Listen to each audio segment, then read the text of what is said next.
you're in a position of leadership. The last thing you want to do is dip your pen in the company ink, man. Like, just hold off. Like, it's a 1-year term, bro.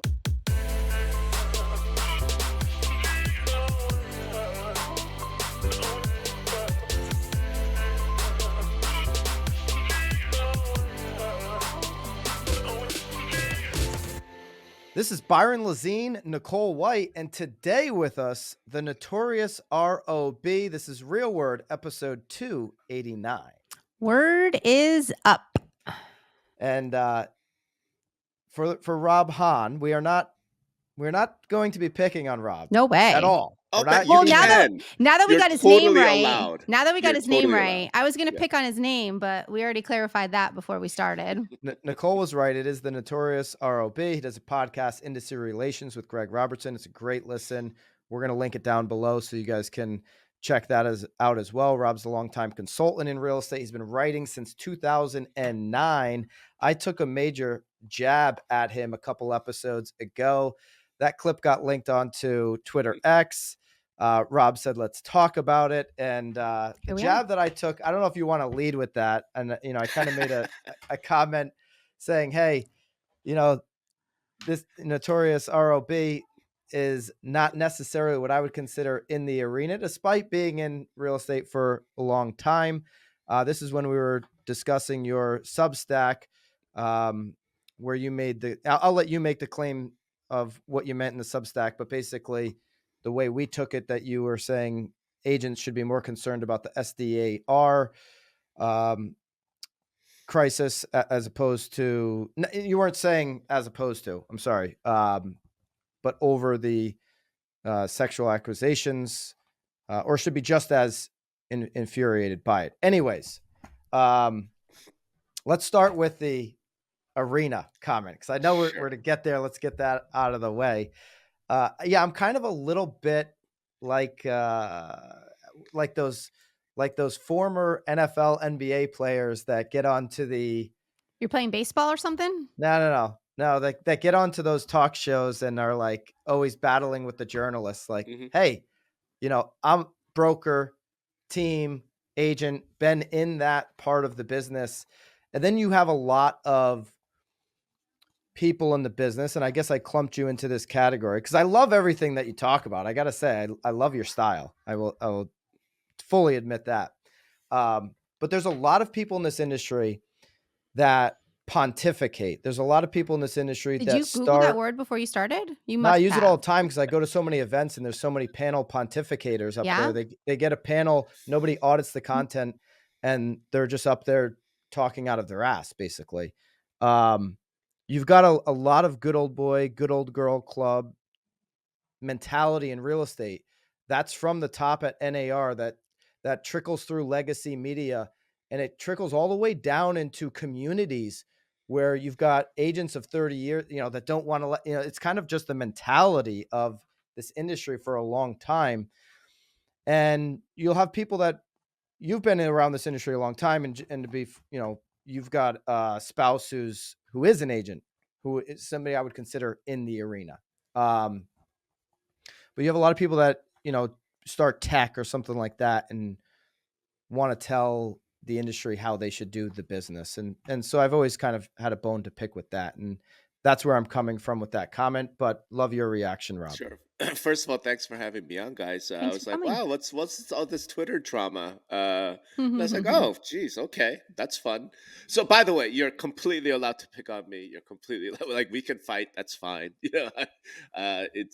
It's not going to be like that, I don't think. I don't think so either. But straight to the indie arena thing, this is a very common thing, right? And I'll answer it two ways. Number one is, I'm not in your arena, right? And I don't think you're in my arena. So here's what I mean by that. Because I think one of the comments you made was that, like, apparently Rob had never heard anything I've ever said. Like, because I think, Byron, you're saying I've been saying for years, like, the true answer is no, I actually hadn't heard most of what you guys said. And the reason is because I'm not an agent. And this is the second part of it. So for my entirety of my consulting career, I've said forever, I'm not an agent. I'm not in the trenches. I'm not going to presume to tell agents what they should and should not do. My clients are MLSs, realtor associations, brokerages, teams to some extent, right? And tech companies. Why? Because I have a background essentially in marketing, product development, law, and business. Like I was a startup entrepreneur. So when I talk to brokerages, I'm not talking to about here's what you should tell agents how they should practice real estate. What I'm talking about is here's your corporate finance structure that's not right. Here's your incentive structure, it doesn't work. Here's your strategy, that doesn't work. If I'm talking to MLSs, I'm talking to them about technology, about strategy, about the things that I think are just corporate. I make that very clear. And if you read my writings, if you hear me talk, like even Greg and I, we're industry relations. We're not in the agent arena. Like we don't really think of the real estate agent as our audience. We think of MLS leadership, association leadership. We think of the folks who are making corporate decisions for organizations as our audience, and that's our arena, right? So to be frank, I'm glad in a way that when an issue like this comes up, there are people who care in both arenas who sort of cross over, right? But like, I mean, I've since I learned, I was like, okay, let me go take a look at BAM. Like, what is BAM? And I'm like, you guys do good work. It's a lot of stuff that I think is really relevant for agents. If I wanted to know how to practice real estate, yeah, I mean, I think BAM would be the place to go. I wouldn't go to Notorious R.O.B.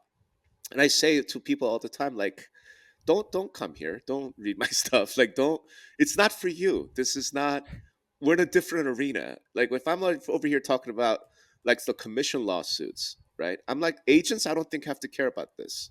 The rank and file, if you're a practitioner in the field, I don't really think you need to pay that much attention to it. If you are an association leader, if you're a brokerage owner, then you got to pay attention to it. Like, so that's the first thing.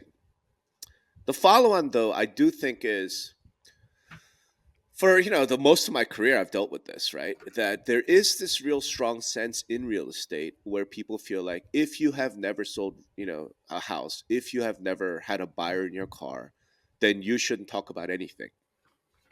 And I think that's a little silly, to be honest, because then it would be the same thing as like, I don't know, someone saying, hey, you know what, if you've not been a lawyer, then shut the hell up about anything law related.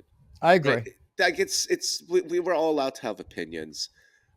I think where the thing becomes really sort of troubling and problematic for agents, and this I get, are people who've never sold real estate or never really successful at it, then become like coaches, and then they coach agents on, hey, here's a marketing thing. Here's what you should do to convert a lead off of Zillow. It's like, well, how many leads have you converted? Well, like 2 15 years ago. Like, yeah, okay, I get that. Do you know what I mean? I sort of get that, but even that's not fair in that direction. So yeah, you're speaking my language there. Yeah, but even that's not entirely fair in this sense, right? Some of the greatest basketball coaches were very mediocre basketball players, and some of the greatest basketball players are terrible coaches. Like Michael Jordan would be a terrible coach, right? Kobe Bryant, I don't think would have been a great coach. Whereas like Phil Jackson, I mean, yeah, he played basketball, but he wasn't like a superstar. Turns out to be a great coach. And so there's some limits to that, but as a whole, I do think, my wife, who's she's a recovering broker, we talk about it all the time. Like there are a lot of coaches, a lot of pontificators, a lot of people who are telling agents how to practice real estate without really the background, I think, to tell them how to do that. I don't tell agents how to practice it. I tell brokers how to run their business. If an agent wants to know about how should I run my business, sure, I have opinions around that, right? Here's like you should be looking at your P&L and you should be doing ROI on your marketing. But beyond that, like I'm not gonna tell you how to sit at a dinner table with a seller and then try, like, I don't know how to do that. I've never done it. No, so we're two different arenas. And I agree with you. And there's different ways to get your Malcolm Gladwell 10,000 hours. Tom Ferry was on the phone for years and years and years talking to agents about their struggles every single day before he launched his coaching company. And obviously he's the biggest name in coaching, so I bring that up. And just looking back on your resume and how deep you've been into the industry, certainly I stepped outside of my arena in saying that.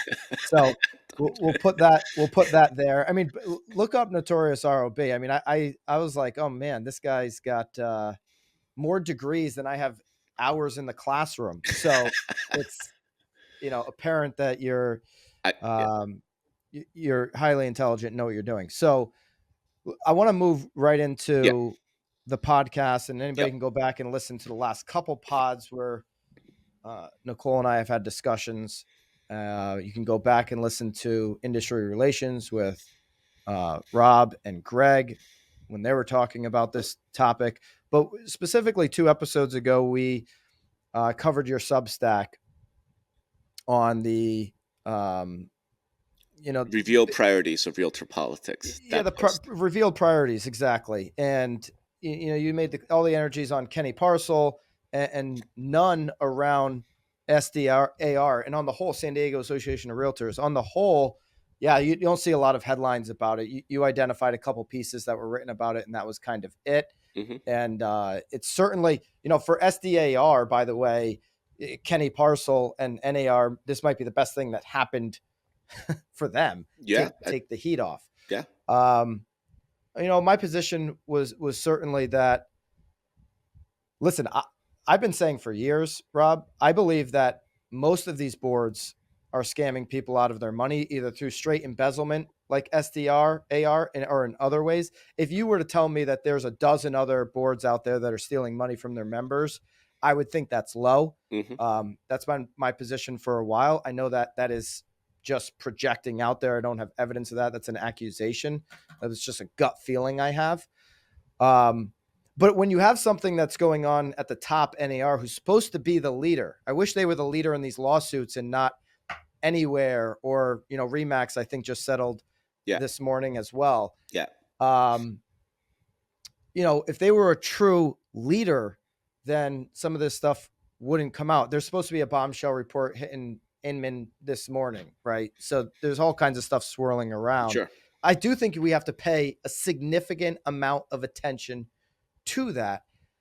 And so I think they both need a lot of attention, I guess is what I'm saying. Sure. So I'll characterize like the actual post, because I think you guys were, and I think Nicole especially was a bit hard on me. I was like, all right, well, let's go explain it. Yeah, beat her up, Rob. Beat her up. No, it's not that. It's really nothing like that. What got me upset about it, I guess, is, and if you remember, I led with, I've gotten a lot of requests from my readers, to talk about the Kenny Parcell's drama and the sexual harassment issue. And I'm like, I didn't for weeks on end, because I'm like, what's there to talk about? It's like, we all agree sexual harassment's bad.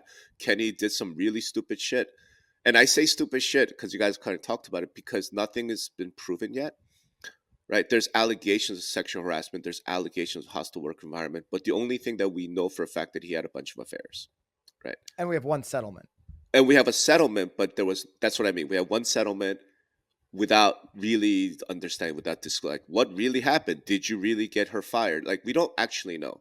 But as a leader, having an affair with someone in your organization is dumb. And here's the thing.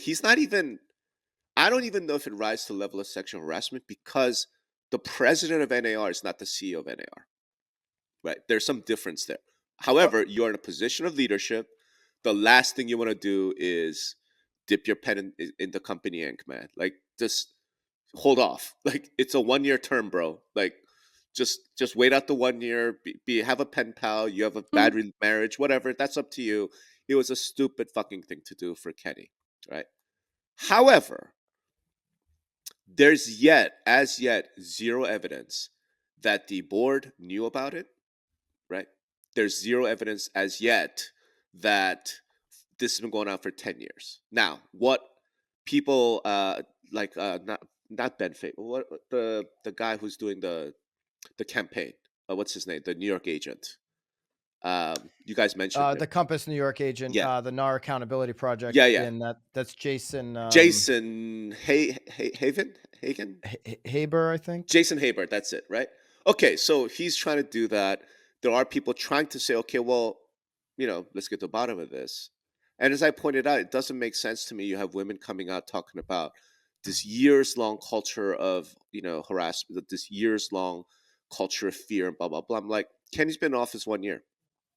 Right? So that doesn't add up to me, but I'm going to let somebody else deal with that.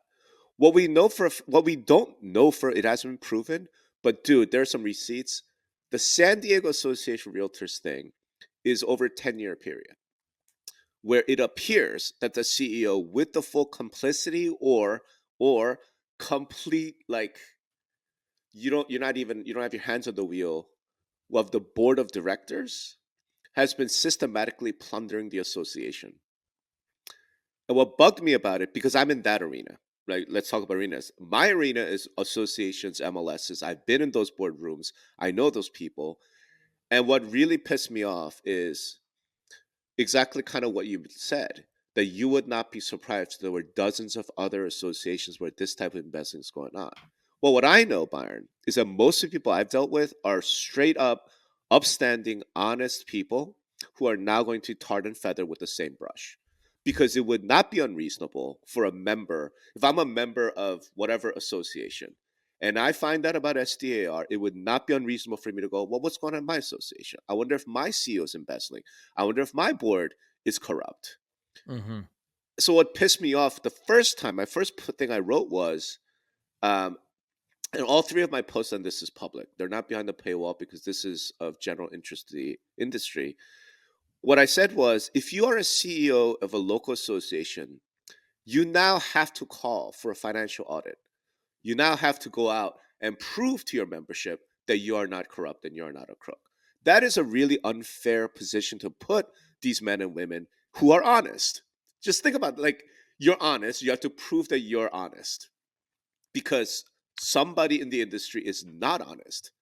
And that pissed me off. And that led from there. You think that's unfair that these nonprofit organizations should have to prove that they're doing the right thing with members' money? No, of course, it's not that. I'm saying, I think, so for example, Houston Associated Realtors, they already do an audit, right? They already have process in place to ensure that there's none of this embezzling or corruption going on. There are a number of other CEOs and other people I've spoken to who are like, we already do this, right? The president, the treasurer has to sign off on all my expense reports. We have a third. I'm like, yes, that's best practice. You should do that in any event. My point is, it's unfair that an honest CEO of a local association is now going to be looked at by the members. You could be corrupt too.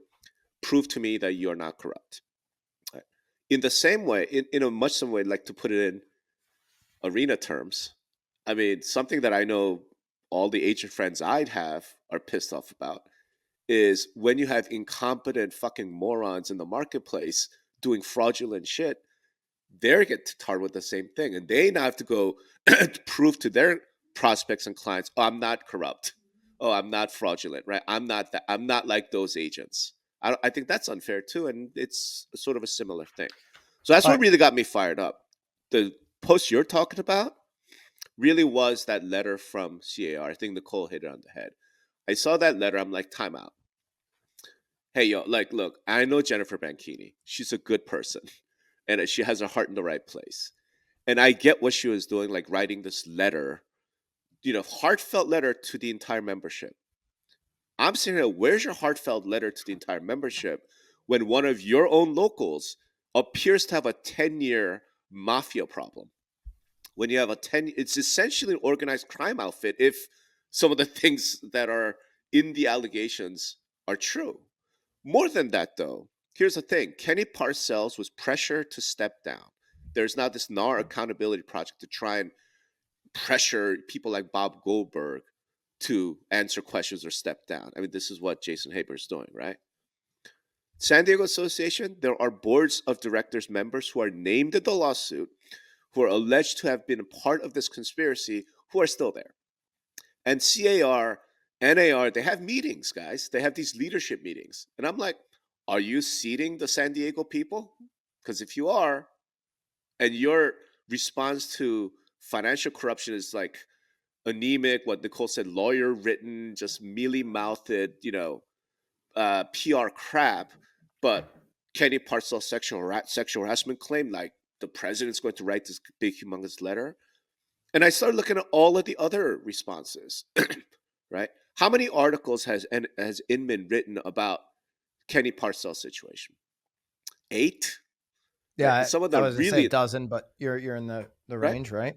I mean, 8, like, and they went. Some of it really went deep. How many have they written about San Diego? 2, and one of them was just a reprint of a press release that said we have a new CEO now, right? Like, the disparity from the industry to me is what got me upset. I'm like, and like you guys too. How many posts? How many podcasts have you done about NAR and the sexual harassment thing? I think 2, maybe 3. Right? Have you done any about San Diego? No, well, just covering you. Right? So I'm like, okay, fine, cover me. Here's the thing: you guys have 17,000 subscribers. You have a voice, right? And I'm with you. Like, hey, like I said, I didn't mean to imply you weren't talking about the problems of organized real estate, because you have been. It's just that I didn't listen to you because I'm not an agent, right? Yes. But now, if something like this, you guys should do a San Diego Association thing. You guys should let the people know, here's what the hell's going on. And me, when I'm writing to the MLS leadership, the CEOs and the board members themselves, saying, hey, you guys proactively should go do a financial audit and tell your members, we are not San Diego. We are not corrupt. It sucks that you have to do that, but I think you have to do that. Where you guys in the other side of the arena, you should be telling your people, hey, you need to be going and demanding to your local association, local MLS, to make sure they're not corrupt. Right? That's how I felt like we don't need to be fighting. There's no drama. We're actually after the same thing, but we're in 2 different arenas. And that's sort of how I see it. Get the most out of our content by subscribing to BAMX. BAMX members get access to all of our courses, live streams, and our community, as well as our hot sheet daily downloads. It's literally coffee money to get in, and you get discounts to all of our events and our merch store, which is coming soon. If you're not a member of BAMX, you're missing out on the best content in real estate and the best access to practitioners and not pontificators in the space. There's plenty of them out there. Just look at NAR. Join BMX today. Use code REALWORD to get 10% off. Use code REALWORD to get 10% off. All right, so there's a lot going on there. I took a couple. There's a few different buckets I want to get into. I want to get into for sure, do we believe this is sexual harassment when a senior person at NAR is having an affair, with somebody in the organization? All right, so that's one. With your experience on all these associations, I do want to get into, it starts to become like a tie-in agreement, and we can maybe handle that second. Yeah. Meaning, if you want to be a salesperson, we'll just take the state of Connecticut. Nicole and I are very familiar with it. And so I guess we'll jump into this, and then we'll go back to the sexual harassment. Yeah. If you want to be a real estate salesperson in the state of Connecticut, you need MLS. If you want the CT MLS, you got to be a CT Realtor. If you're going to be a CT Realtor, well, you got to be an NAR. And so you don't really have an option. Yeah. And you're tied in. You're the attorney, not me. Is that not a tie-in agreement? Of course it is. Of course it is. So how is it legal? Because lawsuits have been brought and the plaintiffs lost. Like that's the short answer. There have been a number of lawsuits brought. There are what are called so-called Thompson states. And you now live in one of them. I think you live in one of them. No, Florida might not be one of them. Where there's a court decision. I know Georgia and Alabama are too. The other one, I think, is Florida, where you can't force people to be a realtor in order to provide MLS access. California is the other one. In most of the other places, lawsuits have been brought and they lost because the judge felt like, well, this is a member benefit. If you're not a member, you don't get the benefit. Do I think? Of course it's tying, right? The three-way agreement is a tying arrangement. Why do you have to join? The minute you join your local association, you're now part of the state and national as well. But it is what it is, and it hasn't really been seriously challenged. So for your audience, for you guys, and for your audience's knowledge, because there's no reason for you to know this, most of my career as an MLS consultant has been around what I would call privatization. Because I think the MLS and the Realtor Association need to get divorced for both the Realtor Association and the MLS, right? And this has been something I've been trying. unsuccessfully, to be honest with you, because it's hard to convince organizations turn over like that, like make that kind of revolutionary change. But it's something I've been pushing for a long time, right? Yeah, of course it should be separate from each other, but it's not, and that's the reality of it. If you're saying that's the mafioso, sort of corruption, like I'm sympathetic to it. Like I said, I think the two should be completely separate. You want to be a realtor and have the code of ethics and talk about lobbying and talk about home ownership matters, go do that. That's wonderful. Go do that. But you know what? Roughly 70% by one Inman study showed that most realtors join the Realtor Association just to get access to MLS. Right. That weakens the association, right? That weakens the association because most of the members then don't give one goddamn crap about whatever the Realtor Association is saying. And so to your point of, hey, the association members should be holding their local board accountable to, what happened in SDAR. Yes. Well, to your number there, and I didn't know that number. I love the number. 70% might raise their hand and say, no, I just want out of prison. That's right. I don't want to be held captive anymore. I don't want to hold them accountable because I don't want to be a part. And so that's right. That's a feeling, right? I completely agree. Like, so look, I mean, fact of the matter is, I'm no longer a consultant. Really, I mean, I still do some work, but that's not really my focus. My focus in the last couple of years, I launched an MLS because I know these problems. I'm like, look, I see the lawsuits, I see what's happening, I see what's coming, I see the threat to compensation. So I launched an MLS. Now it's like, look, and one of my big things is you shouldn't have to join any other. Like, you want the MLS? Come join the MLS. Period. End of story. Like, why do we have to tie to all these other things, right? Is that in Vegas or somewhere else? It's national. So if you look at, I mean, my basic business it's called Decenter Labs, and that's it. What? But like, that's not what the point of this is. Okay, point of this is there a problem with all this tying, all this relation? Of course it is. Is it illegal? I mean, that's an opinion. All I can tell you is that the judges have held differently. The courts have held differently depending on what it is. But I will say one more thing about this. Okay. The two lawsuit settlements that the Anywhere settlement and the Remax settlement, right? Remax isn't even out. I saw an email this morning. So we don't know what those settlements contain. Yeah. Okay. What I will say is, I think both of those will require that Anywhere and Remax no longer require their brokers or their agents to be realtors. Because the other reason you mentioned is, if you join any of those companies, those large national brands, you're required by company policy to be a realtor. In a lot of cases, correct. Yeah. Right. So I think those settlements are going to remove that requirement. So some of the people who are listening to this right now, you guys might have some new choices coming up, right? Where you only have to fight one. You only have to go to your MLS. You only have to go to your association and say, I don't want to be a realtor anymore. At least your broker, your company is not going to say, well, if you want to continue being a Remax agent or a Coldwell Banker agent, you have to be a realtor. That could be a change as well. James Dwiggins, I don't know if you know who James is. Good friend of mine. Yeah. Is he a good friend? Yeah. So I spent a little bit of time with him last week actually, and he has a prediction for a settlement for NAR. It's like in the $2 to $4 billion range to pay that prediction settlement, and he's been studying it closely, and so maybe he's going to be on the number. He was like, okay, well, NAR members, they'll just have an assessment like you do at an HOA or something of $400 to $600 for the next 4 years. Well, if 70% of people can walk, the 30% assessment might be significant.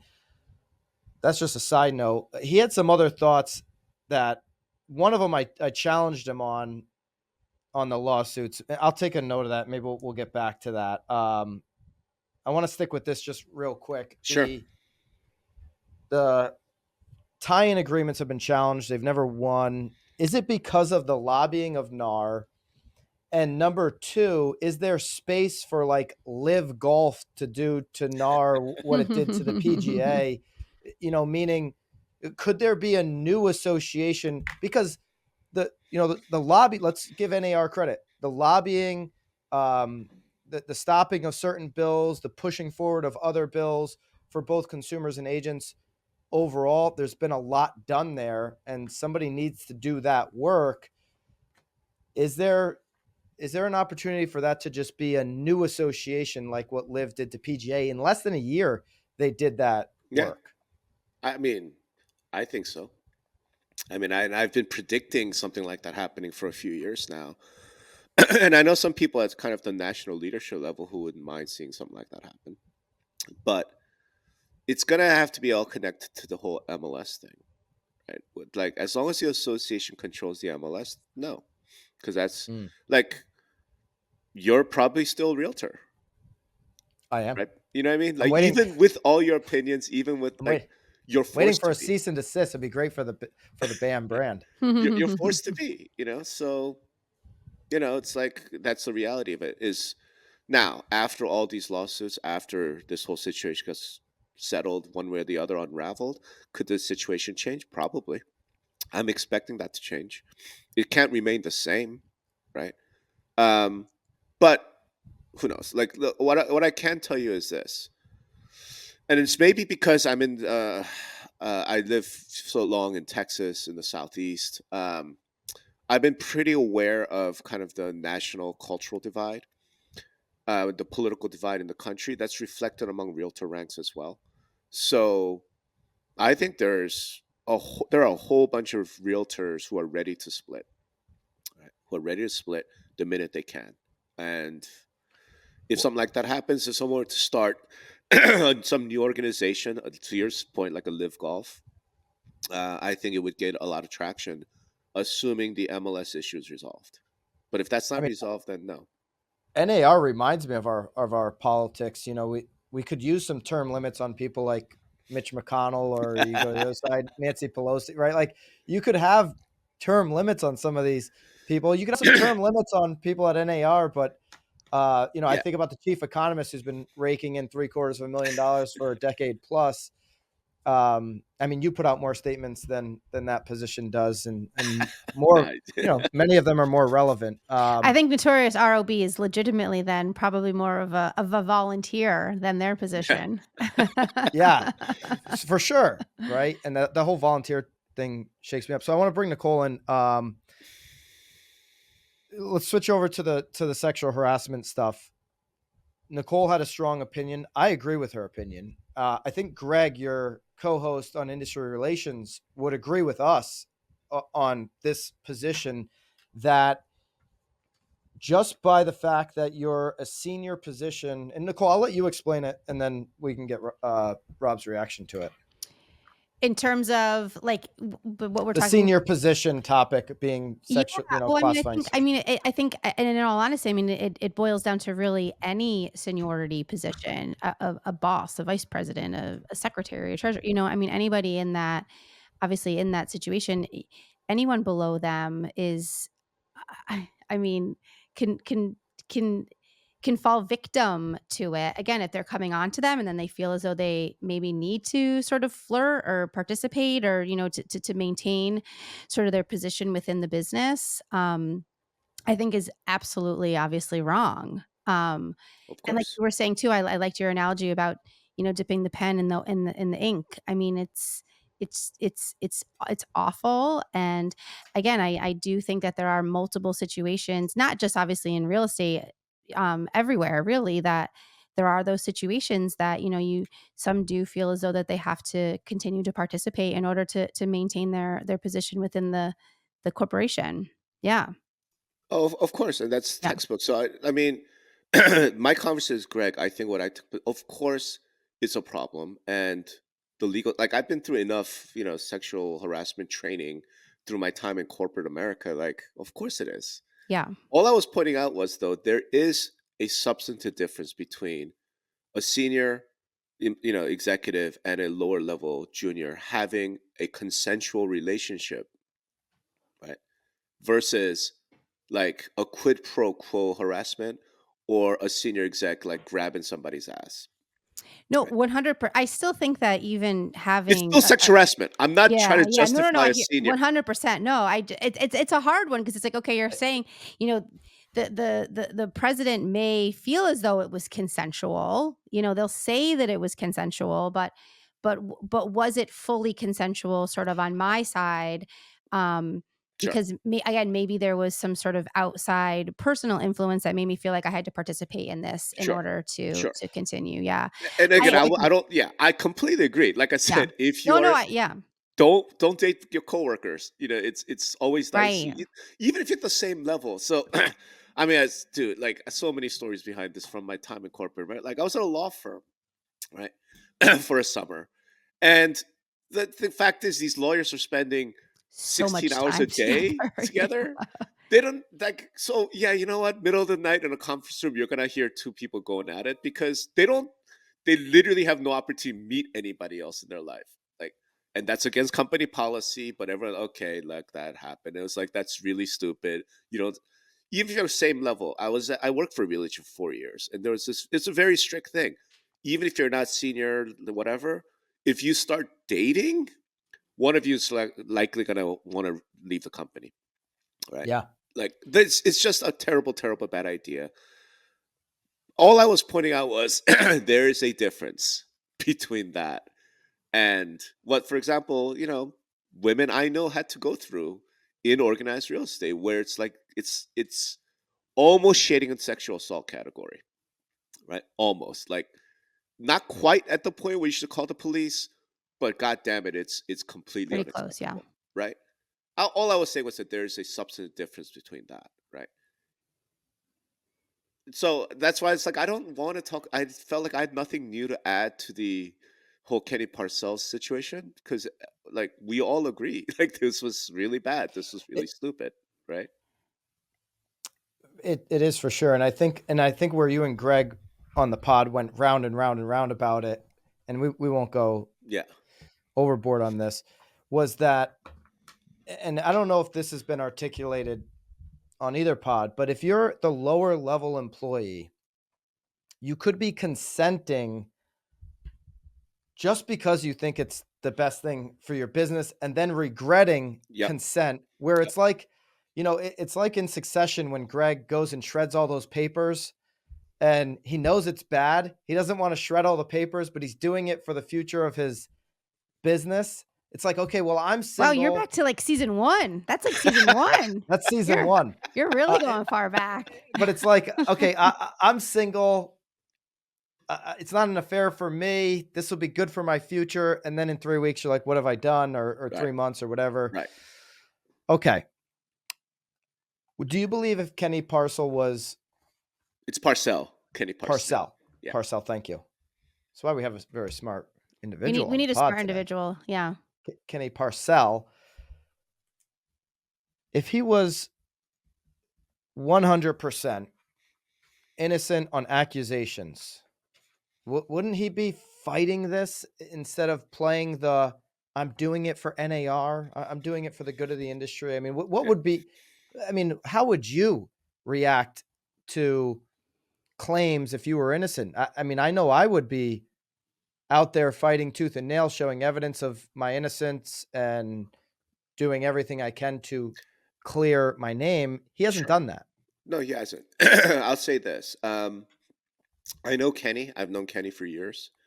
Um, do I think he did those? I mean, who knows? I mean, it's possible, right? I'm actually not that interested in Kenny Parcell and whether he individually did X, Y, Z.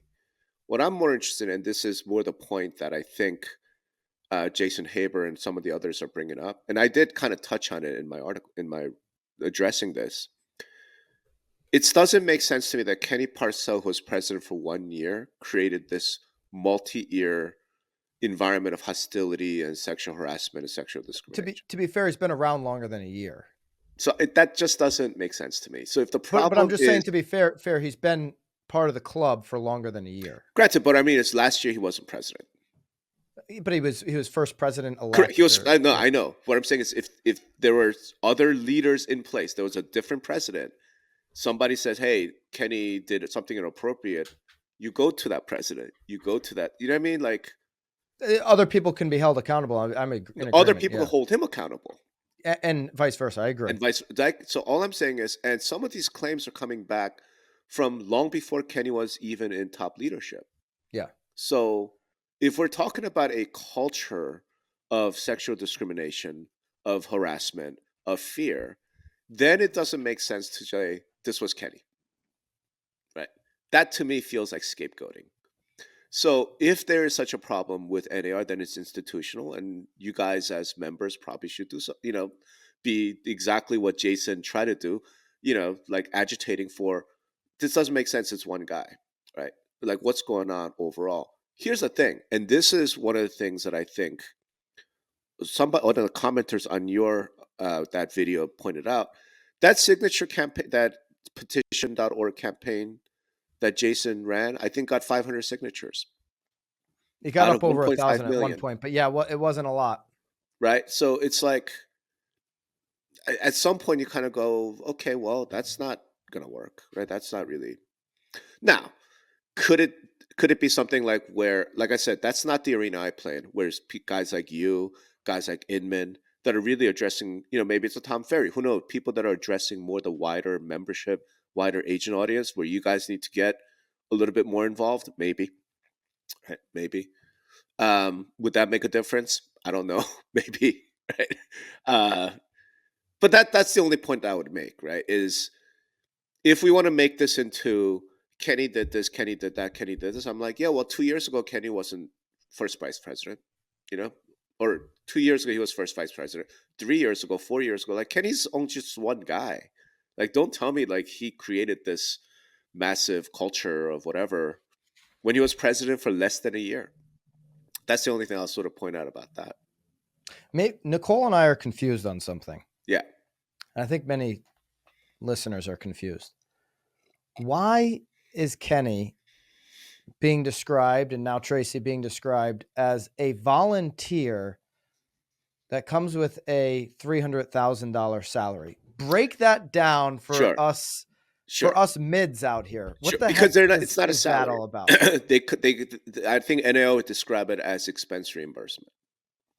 Right. So the idea is, since you volunteered while you're serving, you have to travel a lot. You have to take time off your business. So in order to compensate you for that, it's more of a expense reimbursement. Is I think $300,000 expense reimbursement. I got it. Well, it's like lost business, right? So you're a realtor, you're doing whatever 25 transactions a year, but now you're not doing 25 transactions because you're busy running around the country for NAR. Okay, we're going to pay you what your lost profits were. I think that's the way they would classify it. So it's not a salary. It's not a compensated position, if you will. Going to the money they spend, $46 million in the most recent year on Hava's marketing group. What does Hava's do for NAR? All those ads. This is who we are. Oh, right? Okay. All right. So, doesn't that bring you guys business? Yeah. All right. I'm just when you show up at a seller's house, they'll think, "Oh God, thank God you guys are here. You're a realtor." Well, all of us are realtors in the state of Connecticut. So something I've been pointing out for about 10 years, Nicole. The realtor brand doesn't mean anything if everybody in the marketplace has the same damn brand. Right. Yeah. And because of the interaction between MLS and realtor, everybody in the marketplace is the same brand. All right. So I want to go over to the lawsuit side of things because you are deep in that arena. Yeah. And you've got a lot of knowledge there. I didn't know you and James were friends. James, really smart guy. Super smart. Met him for the first time in person last week. Said he broke it all down. He said everybody's going to kind of settle. We've seen that this morning. There's an internal, depending on what time you listen to this pod today, it might be actually public, but there's an internal email this morning for Remax that they've settled for $55 million. That's right. Obviously, we saw the Anywhere settlement. Yep. That was the first shoe to drop. So you would assume that everybody else will settle. James believes that when NAR settles, it'll be between $2 and $4 billion with an assessment passed down to members. Mm-hmm. James is ultimately, and he's a broker owner in Northern California, I believe. No, he's a franchise owner. Franchise owner. He operates a national franchise called Next Home. Next Home is a national franchise, and that's, I believe, Northern California. He spent a lot of his personal time digging into this. Mm-hmm. He doesn't believe agents should be worried in terms of sky falling down on the business. He thinks there's going to be a couple different ways that agents will be compensated, or will be able to go and ask for just asking the buyer direct. One of the ways he mentioned, I pushed back on. We didn't have time to get into it, but he said he believes that Fannie and Freddie are going to play ball and start to potentially, allow buyer commissions to be, and his reason was NAR. Okay, so that would be, I've said many times, NAR has a chance to really prove themselves here. That would be one of those situations if they were able to pull that off. I can't see Fannie and Freddie taking on that type of risk. They've been very risk adverse since 2010. Do you think that has any chance of ever happening? Yeah, of course.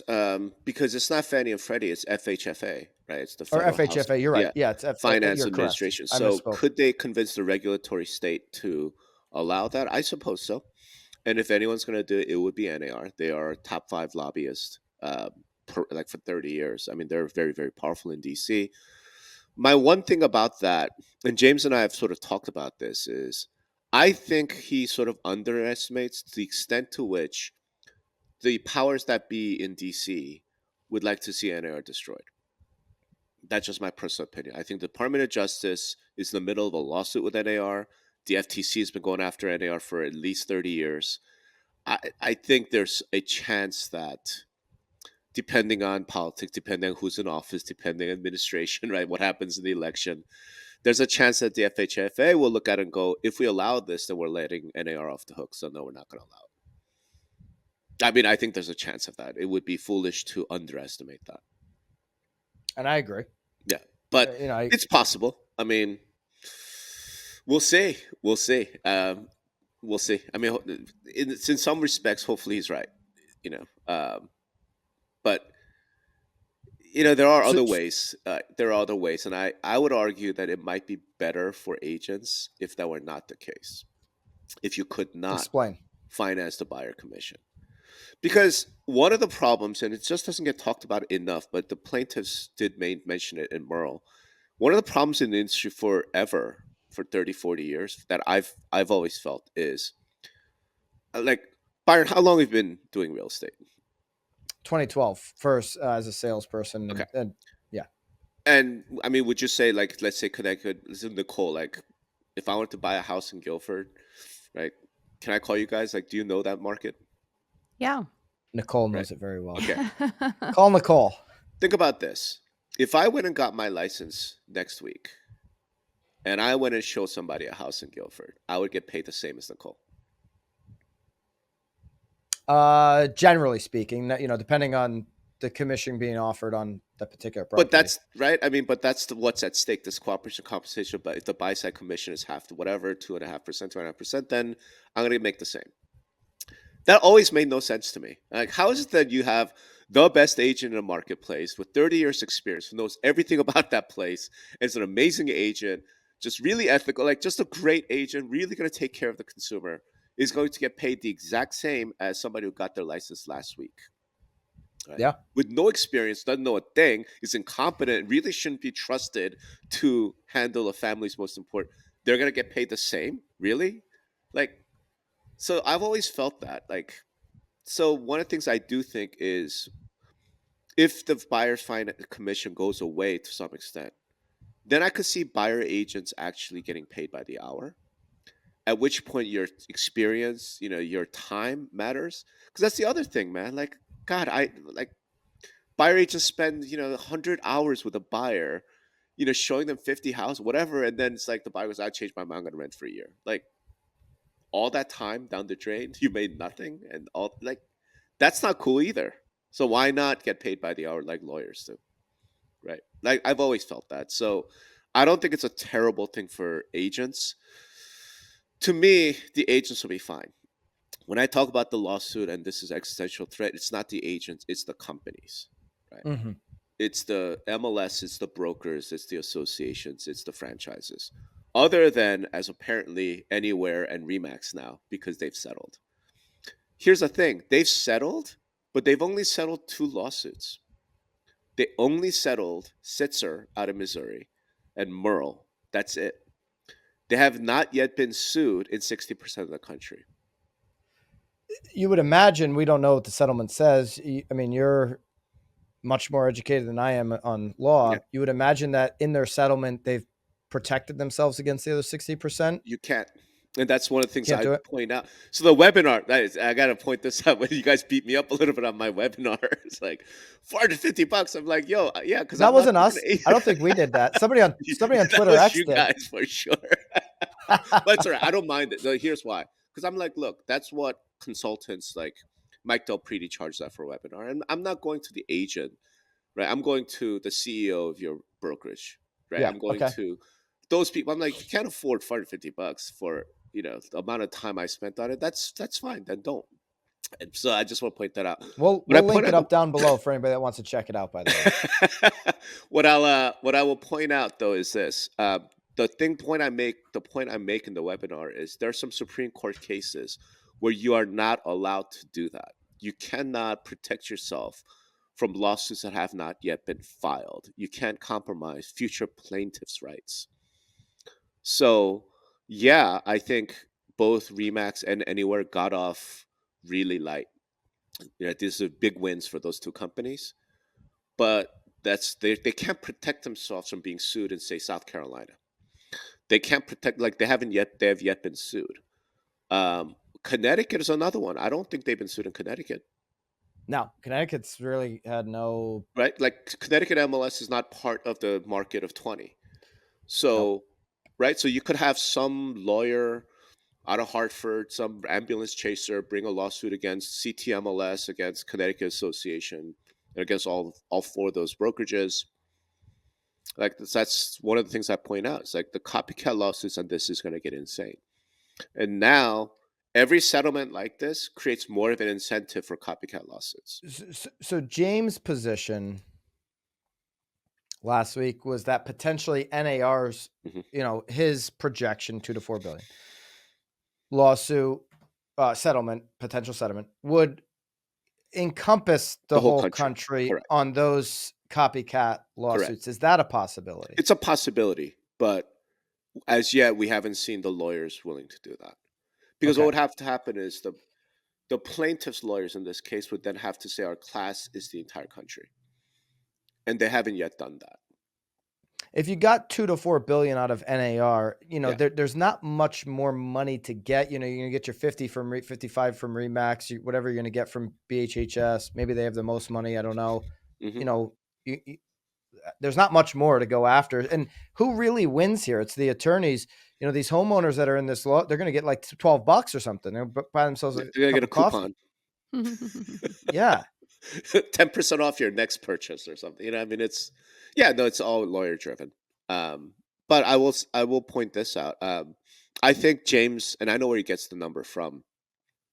I think that number's a little low, personally, because if you look at the state associations, the local associations, the MLSs, and then all the brokers, like that, there's actually a lot more than that. I think the number in terms of assets for the industry is probably somewhere closer to 40 billion. And I think the lawyers would probably want a little bit more than 2 to 4. But I could be wrong. Judging by these numbers, we'll see. We'll see. NAR's, has assets of 1 billion, but you're saying they'll go to if they're going to put a blanket over the US, they're going to and sue everybody. Like Florida Realtors has a lot of assets. Right. They're going to ask for, I understand where you're going. Everyone's going to be on the hook for it. So yeah. But not like I said, the agents really have very little to worry about from this lawsuit, other than rules changes that dictate business changes. All right, great news, agents. Don't worry. Keep doing the hard work. Seriously, do you, man? Like you're the ones in the trenches. You're the ones helping families buy and sell. Like the lawsuit is a bit of a distraction, I think, if you're an agent in the field. If you're out there doing what you were supposed to be doing when you got your license, serving the public and helping people, you'll be fine. I agree with that ultimately. Nicole, any final thoughts for the Notorious R.O.B. No, I'm glad. I appreciate your time. Obviously, when we were sort of reading your article, what we were obviously sort of taking away was, forget this. We should be talking about San Diego. But obviously now hearing sort of your position on it was mostly more you trying to encourage all of us to continue to have conversations on our local levels too. Yes. I appreciate that. I mean, Yeah. obviously we all know that.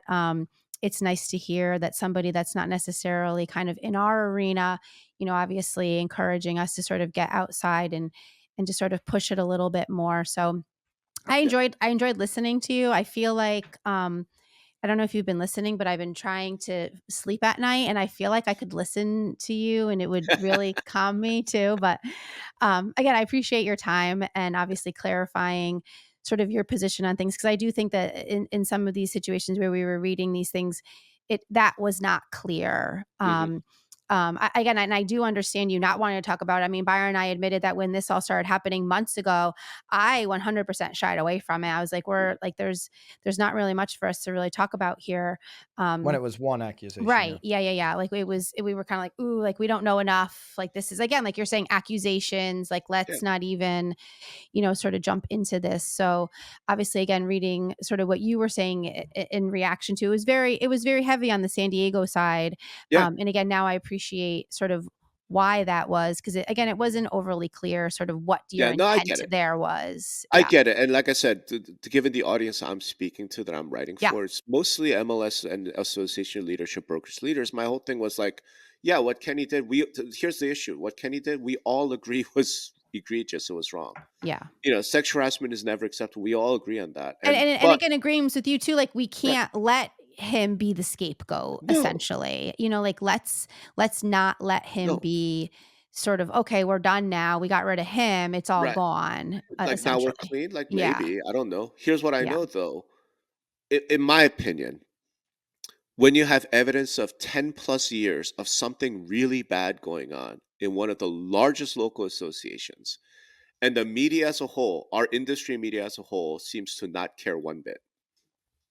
Like you guys said, I'm a blogger and I'm the one who has to go and find out that the new CEO was a former board member and hid that.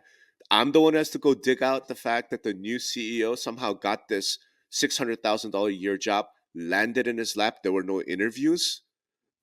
Why isn't Inman finding that out? Why aren't do you know what I mean? Like, where's our media on this? Like, it was more about them. Why isn't CAR and NAR invested? Like, it's not my job. I'm not a realtor. None of my money went to being, paid to be embezzled.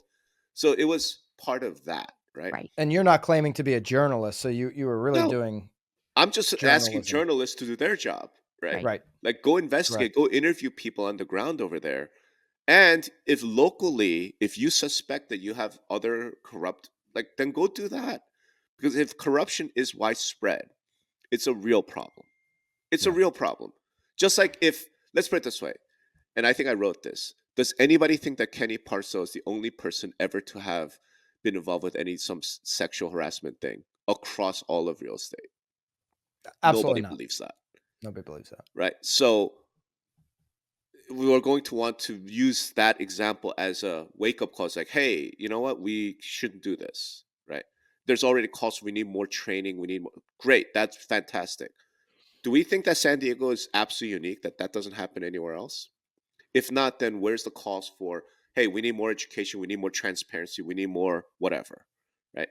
It's that I'm not saying ignore the Kenny Parcell sexual harassment only. No, it's how do we not focus on both? They're both incredibly important.